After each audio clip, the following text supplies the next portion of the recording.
Selalunya lah kan, punca-punca yang menyebabkan kita marah ataupun kita meletup di tempat kerja adalah satunya adalah rasa tidak dihargai. Kita buat kerja kuat, orang tak nampak. Keduanya adalah komunikasi yang lemah. Bagi arahan tak jelas, orang tak faham, bos tak faham, supervisor tak faham, kita tak faham. Tiga, beban kerja yang terlalu banyak, menimbun kerja. Empat, orang yang tak bertanggungjawab. Jenis mamat ni asyik lambat je, buat kerja sambil lewa. Ada masalah tinggal pula kat orang lain kena settle. 5. Ego mahu menang, tak mahu nak kalah.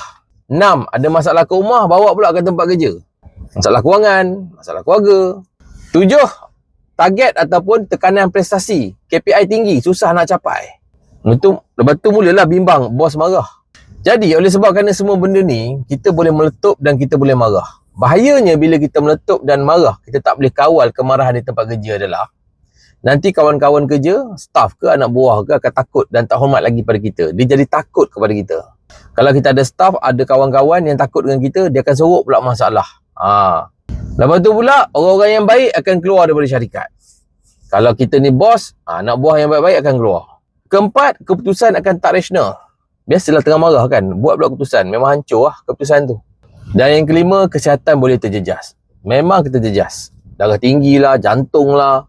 Yang keenam, reputasi akan jatuh. Kalau kena pula kita ni pemimpin, kita bos, kita leader. Memang tak ada orang suka bos yang pemarah. Jadi, kita mesti kena kawal kemarahan. Kalau kita dapat kawal kemarahan, orang akan lebih percaya dekat kita.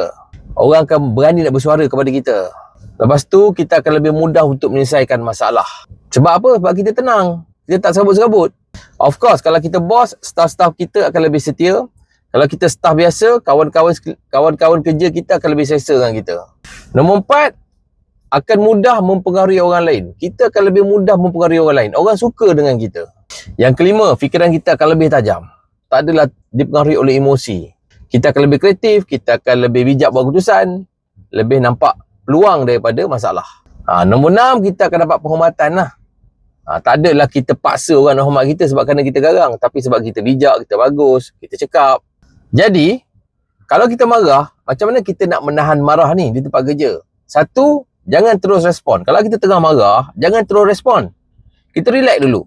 Kedua, kalau kita nak respon, kita tanya balik pada diri kita sendiri. Kita nak selesaikan masalah ke ataupun kita nak lepaskan marah? So, masa tu mungkin kita akan lebih rasional lah. Oh, kita nak selesaikan masalah. Kita nak selesaikan masalah. Bukan nak mengamuk. Yang ketiga, pisahkan orang dan masalah. So, contohlah kita nak marah ke orang tu. Okey, kita jangan fokus pada orang tu. Kita fokus pada masalah tu. Yang keempat, kita jalan. Kita berjalan sebentar. Keluar dulu, kita tengah serabut ni kan. Kita nak marah ni. Kita keluar dulu pergi berjalan. Minum 5 minit, kita bancuh air ke, minum air ke. Yang kelima, gunakan formula 24 jam. Tapi ini bukan isu-isu urgent lah. Kan? So, kita jangan buat keputusan kita marah, kita tunggu esok. Balik rumah, tidur, makan dulu apa semua. Yang keenam, kita fokus kepada fakta. Bila marah, jangan guna awak selalu. Awak tak pernah. Gunakan hari ini, perkara ini berlaku. Mana kita fokus kepada fakta.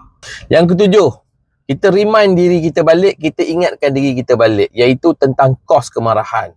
Kalau kita marah kan, kita kena fikir balik apa yang kita akan hilang. Itulah kos kita. Mungkin kita akan hilang staff yang baik. Kita akan hilang customer. Kita hilang kita punya reputasi dan kita hilang kita punya fokus. Kita cuba fikir balik masa kita pause tadi. Ataupun kita tengah tenangkan diri, ataupun kita tengah bancuh air, ataupun kita tengah berjalan.